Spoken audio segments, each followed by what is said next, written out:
اپنے راستے میں آنے والی ہر چیز کو بہا لے گئی۔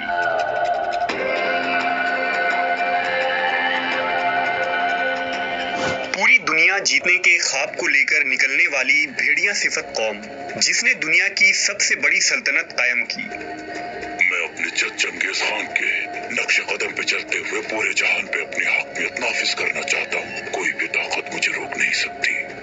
اسلامی ریاستوں پر قہر بن کر ٹوٹنے والا ایسا فتنہ جس نے تقریباً 6 کروڑ انسانوں کی جان لے لی۔ موت، تباہی اور بربریت کا دوسرا نام۔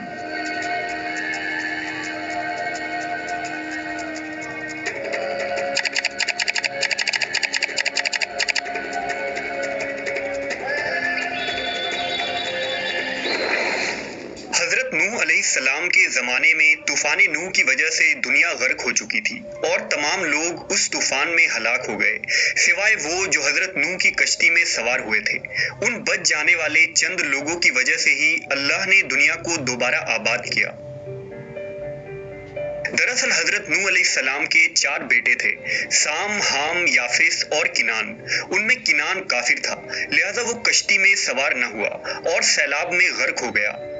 کشتی سے اترنے کے بعد حضرت نوح نے اپنے تینوں بیٹوں کو دنیا کے مختلف علاقوں میں روانہ کر دیا تاکہ دنیا کی آبادی خوب پھیل جائے۔ سام بن نوح نے عرب میں سکونت اختیار کی، لہذا آج بلاد عرب کی مکمل آبادی سام کی اولاد ہیں۔ حام نے شمالی افریقہ کو آباد کیا، لہذا آج افریقی اور سوڈانی قوم حام بن نوح کی نسل سے تعلق رکھتے ہیں، جبکہ یافس بن نوح مشرقی صومال یعنی اناطولیہ میں آ کر آباد ہو گیا۔ توریت کے مطابق یافس کی شادی ارتانیس نامی خاتون سے ہوئی، جس سے اس کے 7 بیٹے پیدا ہوئے، جن کے نام گومر، ثقابلا، یاجوج ماجوج، یوآن، ترک اور توبل تھے۔ وقت گزرنے کے ساتھ یافس کے یہ 7 بیٹے 7 قبیلے بن گئے اور ان کی نسلوں نے خوب تیزی سے بڑھنا شروع کر دیا۔ یافس کی زیادہ تر اولادیں شمال ایشیا اور یورپ کے علاقوں میں آباد ہو گئے۔ گومر اور توبل کی نسل سے یورپ میں سفید فام لوگ آباد ہوئے۔ یوآن کو چونکہ لوگ یونان بھی کہتے تھے، اس لیے اس کے نام پر یونان نامی ملک آباد ہوا۔ انہی یونانیوں یعنی اینسینٹ گریکس نے قدیم علوم کی بنیاد رکھی، جبکہ یاجوج ماجوج کے قبائل نے آپس میں شادیاں کی اور جب ان کی آبادی بڑھی تو زمین میں وہ خوب فساد مچانے لگے، لہذا حضرت سکندر ذوالقرنین نے انہیں قفقاز میں 2 پہاڑوں کے درمیان بند کر دیا۔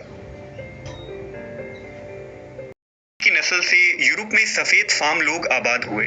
یوآن کو چونکہ لوگ یونان بھی کہتے تھے، اس لیے اس کے نام پر یونان نامی ملک آباد ہوا۔ انہی یونانیوں یعنی اینسینٹ گریکس نے قدیم علوم کی بنیاد رکھی، جبکہ یاجوج ماجوج کے قبائل نے آپس میں شادیاں کی اور جب ان کی آبادی بڑھی تو زمین میں وہ خوب فساد مچانے لگے، لہذا حضرت سکندر ذوالقرنین نے انہیں قفقاز میں 2 پہاڑوں کے درمیان بند کر دیا۔ یافس کے آخری بیٹے یعنی ترک بن یافس کی اولادیں شمالی ایشیا میں آباد ہو گئیں، اس لیے اس علاقے کو ترکستان کے نام سے یاد کیا جاتا ہے۔ ترک کے بیٹے کا نام النجا تھا، جس کے 2 بیٹے تھے جن کا نام مغول اور تاتار تھا۔ ان دونوں بھائیوں نے الگ الگ قبیلے بسا لیے اور حکومت کے خاطر ان میں اختلاف ہو گیا۔ ترک زمانہ قدیم سے ہی بت پرست تھے۔ ترکوں کے مطابق آسمان ان کا خیمہ جبکہ سورج ان کا جھنڈا ہوتا تھا۔ یہ ٹینگری نامی دیوتا کی عبادت کرتے تھے، جو آندھی، بارش اور طوفان لانے والا سمجھا جاتا تھا۔ ترک کے بیٹے تاتار کا قبیلہ منگولیا، صحرائے گوبی، روس اور چین میں پھیل رہے تھے، جن کی نسل میں ایک طاقتور سردار تومنا خان پیدا ہوا، جس نے خود کو منگول کہلوانا شروع کر دیا اور یہی نام ان کی پہچان بن گئی۔ اس منگول قبیلے کا عروج تب ہوا جب 1200 عیسوی میں ان میں تموجن نامی منگول سردار بنا، جسے تاریخ میں چنگیز خان کے نام سے جانا جاتا ہے۔ اس نے 12ویں صدی میں تمام منگول قبیلوں کو اکٹھا کیا اور سلطنت منگول یعنی منگولین امپائر کی بنیاد رکھی۔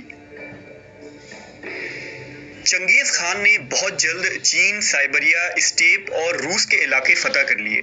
جتنے بھی گاؤں، قصبے اور شہر منگول لشکر کے زد میں آئے وہ سب کے سب تباہ ہو گئے۔ تمام شمالی ایشیا کے علاقوں کو فتح کرنے کے بعد چنگیز خان نے خاقان یعنی عظیم خان کا لقب اختیار کیا۔ چنگیز خان جنگی مہارت کے لحاظ سے سکندر اعظم یا نیپولین کے برابر تھا۔ وہ بڑی طاقت، امتیاز، ذہانت اور سمجھداری کا مالک تھا، لیکن بڑا ہی ظالم اور جابر انسان تھا۔ وہ جان بخشنے یا صلح کرنے پر یقین نہ رکھتا تھا، بلکہ قتل و غارت، لوٹ مار اور خون بہا کر اپنی طاقت کا ثبوت دیتا۔ ایشیا کو فتح کرنے کے بعد چنگیز خان نے اسلامی ریاست خوارزم شاہی سلطنت پر حملہ کر دیا، جو وسط ایشیا اور ایران کی ایک طاقتور سلطنت تھی۔ خوارزم شاہی کی فوجیں منگولوں کے آگے پے در پے شکستیں کھاتی چلی گئیں اور اسلامی شہر ایک ایک کر کے چنگیز خان کی آتش غضب کا نشانہ بننے لگا۔ منگول لشکر نے شہروں میں آگ لگا کر انہیں ویران کر دیا۔ ہزاروں مرد، عورتیں اور بچوں کو موت کے گھاٹ اتار دیا گیا۔ قیامت کی بے شمار نشانیوں میں سے ایک نشانی ان منگول تاتاری سے معرکے کے بارے میں بیان کی جاتی ہے۔ لہذا حضرت ابو ہریرہ سے روایت ہے کہ رسول اللہ صلی اللہ علیہ وسلم نے فرمایا، قیامت اس وقت تک قائم نہ ہوگی جب تک تم چھوٹی آنکھوں والے، سرخ چہروں والے، چپٹی ناک والے ترکوں سے جنگ نہ کر لو۔ اسلامی علماء و مورخین نے انہی منگولوں کے حملوں کو کتابوں میں فتنہ تاتار کے نام سے ذکر کیا ہے۔ چنگیز خان کے 4 بیٹے تھے، جن میں اوغدائی کو چنگیز خان کی موت کے بعد خاقان بنا دیا گیا۔ اوغدائی نے اپنے باپ کے فتح کیے ہوئے علاقے کو مزید وسیع کیا اور چین، روس اور شمالی ایشیا میں مزید فتوحات کیے۔ اوغدائی کے بعد چنگیز خان کا پوتا منگو اور ہلاکو خان مسلم ریاستوں کی تباہی کا سبب بنا۔ اس وقت مسلم دنیا کی خلافت عباسی خلیفہ مستعصم باللہ سنبھال رہے تھے۔ سلطنت کا دارالخلافہ بغداد شہر تھا۔ ہلاکو خان 1257 عیسوی کے آخر میں لشکر لے کر بغداد پر حملہ آور ہوا اور 13 دن تک بغداد کو گھیرے میں لے کر رکھا۔ آخر کار فصیل کے دروازے کھول دیے گئے اور خلیفہ نے ہتھیار ڈال دیا۔ ہلاکو خان نے خلیفہ اور تمام امراء کو قتل کر دیا اور شہر میں قتل و غارت شروع کر دی۔ مورخ شیرازی نے لکھا ہے کہ منگول شہر میں بھوکے گدھوں کی طرح پھیل گئے، اس طرح جیسے غضبناک بھیڑیے بھیڑوں پر ہلہ بول دیتے ہیں۔ حرم کی عورتیں گلیوں میں گھسیٹی گئیں۔ بچے، بوڑھے، جوان، ہر ایک کا اس قدر قتل عام ہوا کہ کھوپڑیوں کا ایک مینار بن گیا۔ شہر کی گلیاں خون سے بھر گئیں۔ دریائے دجلہ کے کناروں پر آباد الف لیلہ، شہرزاد اور خلیفہ ہارون الرشید کا شہر بغداد تباہ و برباد ہو چکا تھا۔ جہاں دلکشا مسجد، وسیع کتب خانے، عالیشان محلات، سرسبز باغات، پر رونق بازاریں، مدرسے اور حماموں کی کثرت تھی، اب وہ اینٹوں کا ڈھیر بن چکا تھا اور بغداد کی گلیاں لاشوں سے اٹی پڑی تھیں۔ ہر طرف دھواں، خون اور انگارے دکھ رہے تھے۔ فضاؤں میں پھیلی بدبو سے شہر مدغم ہو چکی تھی۔ کہتے ہیں کہ دریائے دجلہ کا پانی چند دنوں تک لال رنگ میں بہتا رہا، جو مسلمانوں کا خون تھا اور جو گلیوں سے بہہ بہہ کر دریا میں شامل ہو رہا تھا۔ بغداد کی تباہی صرف ایک شہر کی تباہی نہ تھی، یہ 1000 سالہ تہذیب اور ثقافت کی تباہی تھی۔ مسلم امہ کا شیرازہ بکھر چکا تھا۔ بغداد خلافت کا مرکز تھا، لہذا اب نہ مسلمانوں کا کوئی خلافت باقی رہا اور نہ خلیفہ۔ لیکن یہ تباہی اور زوال اب مسلمانوں کو دوبارہ متحد کر کے ان کے دوبارہ اٹھ کھڑے ہونے کا سبب بنا۔ منگول بغداد کو فتح کرنے کے بعد چھوٹی چھوٹی مسلم ریاستوں پر حملہ آور ہوئے۔ یہ کسی طوفان کی طرح ہر چیز کو بہا کر لے جا رہے تھے۔ 1258 عیسوی میں ہلاکو خان نے منگول فوج کو دمشق اور فلسطین بھیجا، لیکن اب ان کے سامنے مملوک سلطان رکن الدین بائبرس مسلمانوں کی ڈھال بن کر کھڑا تھا۔ 1260 عیسوی میں فلسطین کے مقام عین جالوت میں منگول اور مملوک فوج کا مقابلہ ہوا، جسے جنگ عین جالوت کہتے ہیں۔ اس جنگ میں سلطان بائبرس کی جواں مردی کی وجہ سے مٹھی بھر مسلمانوں نے منگول لشکر کو شکست دے دی اور ہلاکو خان کا سپہ سالار مارا گیا۔ اس تاریخی فتح کے بعد منگول فلسطین سے بھاگ کھڑے ہوئے اور بائبرس مسلم دنیا کا ہیرو بن گیا۔ تمام اسلامی ریاستوں میں یہ خبر پھیل گئی کہ ہر میدان کو فتح کرنے والے منگولوں کو مملوک نے شکست دے دی ہے۔ لہٰذا شام، اردن، فلسطین، مصر، ایران اور تمام ریاستوں میں منگولوں کے خلاف مسلمان حکمراں اٹھ کھڑے ہوئے۔ اسی دوران اللہ کی طرف سے مسلمانوں کے ساتھ ایک حیرت انگیز واقعہ ہوا۔ 660 ہجری میں چند مسلم علماء اور صوفیہ کرام کی دعوت پر چنگیز خان کے پوتے برقع خان نے اسلام قبول کر لیا۔ برقع خان نے سلطان بائبرس کو خط لکھا کہ وہ اب اپنے چچا زاد ہلاکو خان کے دین پر نہیں ہے اور محمد صلی اللہ علیہ وسلم کا غلام بن چکا ہے۔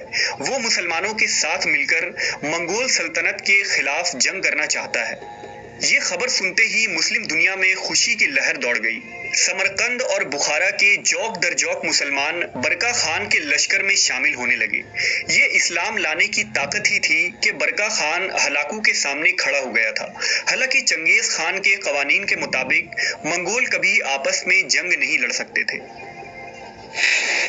مملوک فوج نے برقع خان کی رہنمائی میں گرجستان کے علاقوں میں ہلاکو خان کے ساتھ بہت ساری جنگیں لڑیں۔ برقع خان نے ایشیا کے مختلف منگول قبیلوں کو بھی اپنے ساتھ ملا لیا۔